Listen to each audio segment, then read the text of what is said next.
going for a run today. I usually do about 3 miles, but all this summer I've been moving, and so when I'm not doing my usual 40-hour-a-week job and I'm not moving, there's been very little time to exercise. I'm going to start out with a nice warm-up, maybe a quarter mile, and then I'll go into my run.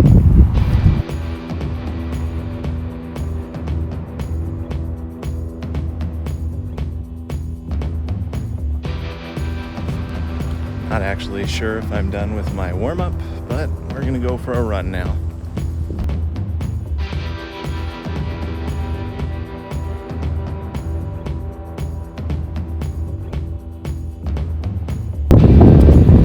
Am I wearing my glasses? I'm gonna drop those at the car when I pass by. I started running by following a program called Couch to 5K, which takes you from barely walking to running 3 miles over the course of 9 weeks. It's a very gradual progression, but it's super cool to see how you become a superhero over that time. I'll put a link in the description. And I've had running adventures. I've seen lots of wildlife. Hawks and porcupines. One time I got to run with a herd of deer. It was very early morning. The deer were slowly trotting along the side of the road, and for some reason they didn't get freaked out when I jogged up between them. A car came by and they all froze in the headlights, and I stopped with them and grinned at the car as it passed. Then we all started moving together. 5 seconds later they outpaced me. The entire experience only lasted about a minute, maybe 100 yards, but I'll never forget it. And we live in an agricultural part of the world. So, that giant steam power tractor, that's how they used to do things. There was a 5K that started by the Southern Lighthouse in Newport, Oregon, where we lived.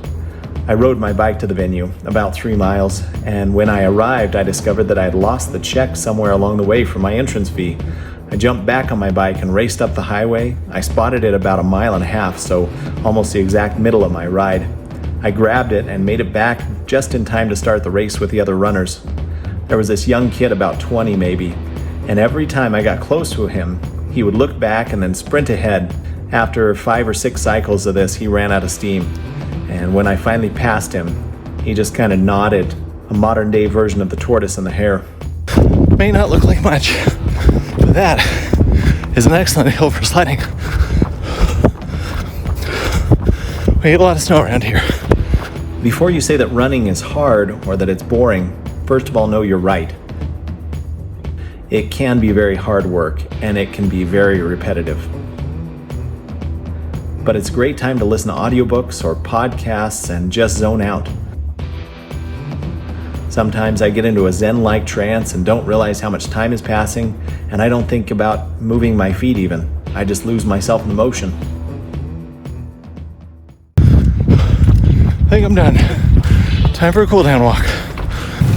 I feel so very out of shape. When I was younger, I was running everywhere. In 2010, I tried to run a marathon. And I was doing 22 mile training runs. That was just for practice. And then on the day of the marathon, about mile 14, I started to get this terrible pain in the outside of my left knee.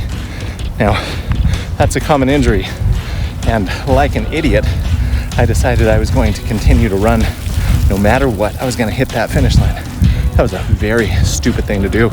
I almost ended my running ability forever. I took about 6 months off, and the next time I tried to run, I could only run about 1 mile, and that with pain. It took me a couple of years to get back up to where I was running even a couple of miles in a row. So, learn from my mistake. If you're ever in that situation, don't continue to push on for 12 more miles. Stop. Take the sad bus. Yeah, you might feel a little ashamed and not having crossed that finish line like I did, but you gotta save those legs. You only get one set your entire life. I just hope that someday I don't need a knee replaced or something like that. And I need to stay active. There are a lot of health problems you can stave off by regular exercise. It's worth it. But for now, I have to get rid of this thing.